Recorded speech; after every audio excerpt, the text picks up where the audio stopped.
Well, next up, thank you very much, Tony. Next up, we have Adrian Farrugia, who is also based, like Nissa, based at La Trobe University. And I believe Adrian is joining us from the Reservoir Hub, possibly. Adrian will be presenting Hepatitis C Cure as Gathering, attending to the social and material relations of Hepatitis C Cure. Thanks, Adrian. All right, thanks, Karen. Yeah, so just before I begin, I'd just like to acknowledge the traditional owners of country throughout Australia and recognise their continuing connection to land, waters and cultures, and pay my respect to elders past and present. And so for us in the Reservoir Hub today, that means we're working on the unceded lands of the Wurundjeri people. I'd also just like to acknowledge the contributions of the 50 people who we've interviewed for this project, the funding from the Australian Research Council, broader investigator team, and that the project's operating under the guidance of a advisory panel. So today I'm presenting this paper from a project we're currently doing about hepatitis C uptake in Australia. So as I'm sure most of you know, hepatitis C is a bloodborne virus that in Australia is primarily associated with injecting drug consumption. And so while past hepatitis C treatments were lengthy, onerous and unreliable, new direct-acting antiviral treatments, which have been most successful in Australia since 2016, are highly effective and have ushered in a period in which hopes for a world without hepatitis C have been made imaginable. So much so that Australia has signed up to the World Health Organization goal of eliminating Hep C by 2030. So in this context, the hope of a Hep C-free future are primarily placed on the uptake of these new treatments. So upon full subsidisation of them in Australia, we saw a dramatic increase in their uptake. However, this uptake has since plateaued and declined with concerns about Australia's 2030 goals, elimination goals now being in jeopardy. So in this presentation, I'm going to analyse 3 case studies of hepatitis C cure to argue that even in the era in which highly effective and tolerable medicines are available, cure is an unpredictable gathering enacted by a fragile coalescing of social and material forces. And as such, hopes for a future without hepatitis C rely on as much on a broader range of forces than treatment alone.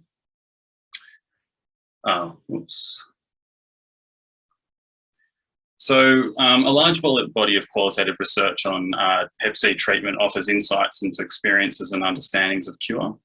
So while improved physical health, such as increased energy levels, are significant, this research tells us that cure is not solely defined by biomedicine and is invested with meanings beyond the virus and its effects. So much of this research argues, for example, that cure offers a symbolic break from a past life and a stigmatized subjectivity linked to a history of injecting drug consumption. And these dynamics in which Hep C cure is more than just a biomedical phenomenon shapes motivations and experiences for treatment in important ways. With recent research suggests, for example, that individuals accessing treatment often hope for outcomes beyond cure, such as new social connections and strategies to manage health and well-being. And also relevant to this project and the paper today, studies on treatment access identify a series of social issues that often sort of shape and impede uptake. So gaps in continuity of care, stigma, challenge finding supportive and non-judgmental care have been identified as key issues limiting treatment access in the current period. And so this scholarship emphasises that treatment uptake must be understood as shaped by a complex social milieu in which consumers juggle multiple pressing health and other concerns. So an analysis that approaches Hep C cure not primarily as a biomedical phenomenon, but as a social and material event requires a theoretical orientation that effectively foregrounds these social and political forces that shape the virus, treatments and outcomes. So to this end, we've been working with conceptual resources drawn from Suzanne Fraser and Kate Sears' book, Making Disease, Making Citizens, The Politics of Hep C, and primarily their concept of disease as a gathering. So working with science and technology scholarship, they approach diseases such as Hep C not as self-evident objects waiting to be discovered, measured and eventually eliminated through cure, but as emergent phenomena. This is a quote, constantly being made and remade by social forces.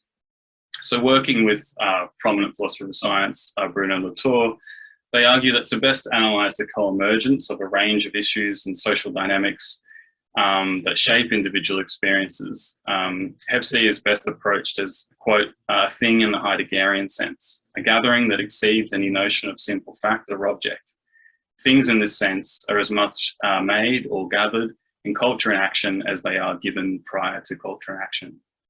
So importantly, when hepatitis C is understood as made or gathered in culture and action, rather than as a stable entity awaiting discovery and cure, it must be approached as, quote, made in many moments and in many ways, and this, therefore, the responsibility or the fault of many individuals, groups and forces, not just those that are thought to have it. So what does a concept of the gathering offer an analysis of cure specifically? So working with this concept, we've analysed cure not simply as a biomedical phenomenon, but a social material event made possible through a gathering of various social material forces. So it's in this sense that these forces, which I'll explore today, afford cure. So overall, approaching cure as a gathering denaturalises it, thereby challenging the view that it's a simple biomedical state bestowed by science and medicine alone. So as this presentation will demonstrate, cure is not only achieved through a sustained virological response, but through broader and social material forces and shifts. For the purpose of this analysis, approaching cure as a gathering draws attention to relations beyond medicine, a shared understanding of responsibility and the ongoing fragility of cure, even when it is achieved. So as I mentioned, the analysis today comes from a broader qualitative project on hepatitis C treatment uptake in Australia. And as I mentioned, we've done 50 interviews, and I'm only focusing on 3 participants today, so I won't go into the demographics in depth. Suffice just to say that our participants had a broad range of relationships with Hep C, including those who inject drugs but are unaware of their status, those who have Hep C but have never had treatment, those who have experience of new or the old treatments only, as well as those with extreme experiences of both or experiences of reinfection. So moving on to the 3 individual experiences of cure. So read together, these cases illustrate important ways in which, while elimination may be possible, it is contingent on the broader forces that gather alongside biomedical intervention. So our first case study is Amelia's account of using the new treatments to cure her Hep C in 2018, something she hoped, in her words, would give her as a normal life as possible and escape a sense of being bullied by Hep C. So Amelia is 41 and she has 4 children. She acquired Hep C through injecting drugs when she was younger, but was not injecting at the time of the interview in 2020. She started treatment in 2018, and she explained in her interview she initially struggled to take the medication regularly as she was experiencing homelessness and intimate partner violence while also caring for a young child. So she says, I'd gone through some stuff and my partner and I had sort of like broke up and I'd left the home, ended up sort of homeless living on a stranger's couch, like a friend of a friend. I was living there for a little bit and then moving from there and having DHS involved. It's been a craziest couple of years. I guess like taking my treatment was last on my to-do list. It's a 12-week medication, 3/4 of it was taken in dribs and drabs pretty much. So as this account emphasises, even in a context of highly affordable and tolerable oral medications, enduring barriers to treatment completion can continue to limit the ability to use the medication and achieve cure. So in this case, we can say that the right social and material circumstances are not yet gathered in such a way as to generate the cure afforded by treatment.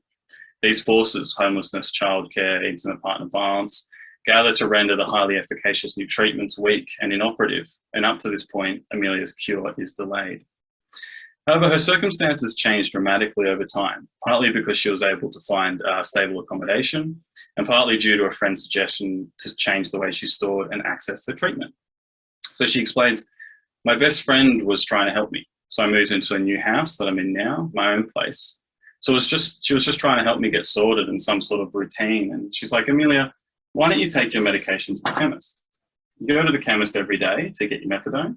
So while they're dosing you, they may as well give you your treatment and then you're not forgetting. And she says, and yeah, that's what I did. So much of what's being described here is you know, of these treatment difficulties and cures being characterised at times as a problem of treatment adherence. So research is focused on individual adherence to prescribed treatment regimes as key to understanding medication failure. However, Analyses that would position Amelia as merely as sort of forgetting her treatment, as not taking it seriously, or simply choosing to delay, or even primarily focusing on her housing issues alone, would offer a highly partial account of how and why treatment worked in this case. We argue that her experiences of cure were generated through a gathering of relations that made the biomedical effects of the treatment possible. Cure and its actualization or impediment can be understood as dispersed and shared, articulated through a diverse set of actors such as housing stability, flexible distribution practices, friendship, and so on. So I'll now move on to the case of Kylie, whose encounter with the presumed inevitability of cure led to obstructed communication and delays in careful and sensitive treatment. So Kylie's 46, and her hopes for cure were connected to wanting to be normal rather than feeling like she had leprosy. So she's unique in our project in that she needed 2 courses of the new treatment to achieve cure, an outcome that she described as an achievement she wanted to shout from the rooftops. So she described being surprised and upset with the unsuccessful outcome of her first treatment. And this is perhaps unsurprising given that before starting it, she'd been encouraged to approach cure as a foregone conclusion. She says there was no information about whether it didn't work, to even think about the possibility. It was like I'd always heard, yeah, you have it and you're cured.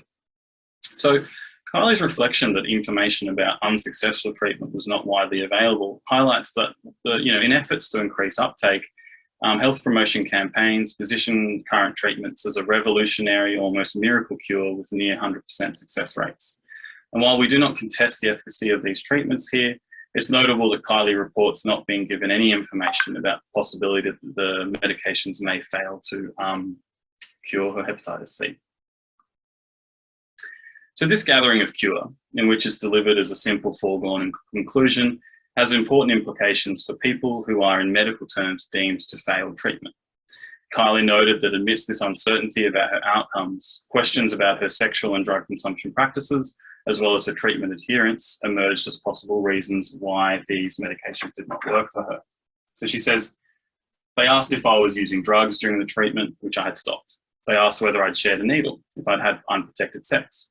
They asked if there was some reason why I still had hepatitis if I had done the program properly. So in this way, Kylie faced heightened scrutiny. We can see how oversimplified logics of treatment success gather cure as inevitable, with medication failure largely framed as a problem of adherence and individual behaviour. This cure gathering led to Kylie feeling that she had, in her words, she had to reassure them that I hadn't done anything wrong and I had done everything step by step of what I was supposed to have done. So despite Kylie explaining that she had carefully followed all instructions, her actions are called into question. She found herself somewhat ironically having to reassure those managing her treatment rather than being reassured after receiving deeply disappointing news. So I now move on to explore the ways traces of Hep C can linger, gathering a fragile and fraught experience of cure that can result in individuals having to wait to be meaningfully free of Hep C. So Julia is 43, and she acquired Hep C through injecting when she was younger. But at the time of her interview in 2020, she had not injected drugs for 10 years. So in 2017, she was cured, an outcome she described as exciting. Curing Hep C was a significant event for Julia, reinforcing a break from previous life or previous time that had included regular heroin consumption, intimate partner violence, and an overall sense of not caring whether she'd lived or died. And she said, I just loved the idea of actually saying goodbye to the Hep C because it felt like the last link to that whole part of my life. So despite experiencing cure and not having injected drugs for a decade, Julia's Hep C status remains encoded in deeply personal documents with significant sentimental value. She explained, for example, how her status was recorded in childhood development books. And she says, Hep C was something I couldn't avoid in healthcare. It was a reminder that I had a history of drug dependence. Even my daughter's, the maternal healthcare books you get, the blue books that chart the first 5 years of life. The first page of just talks about my drug dependence in pregnancy and my Hep C status. So even her first health document, has my stigmatized health history on it. It's awful. So as she evocatively described, despite cure, the virus and the feeling of stigma associated with it continue to appear, in her words, random places that they do not belong. So she says, I guess it's still tied up in a bit of self-identity stuff. Like there are still thoughts around, the sense of damage, the sense of contamination, and something I've lived with for a long time. I still see it in my maternal and child health books, or in my daughter's dyslexia report, and really random places where I don't feel that it belongs. So for Julia, these documents mean that she and her family remain marked by Hep C. In this way, she's not able to live meaningfully free of Hep C or live that life that she'd hoped for, despite having cured it 3 years prior to her interview. She feels a lingering sense of contamination, complicating the binaries, such as diseased and cured, on which cure as a biomedical status is premised upon. So in this way, individuals can be medically cured but remain marked by hepatitis C. So the project of hepatitis C elimination and Hep C and hopes for a Hep C-free world have been placed primarily on uptake of this new treatment, direct-acting antiviral treatment.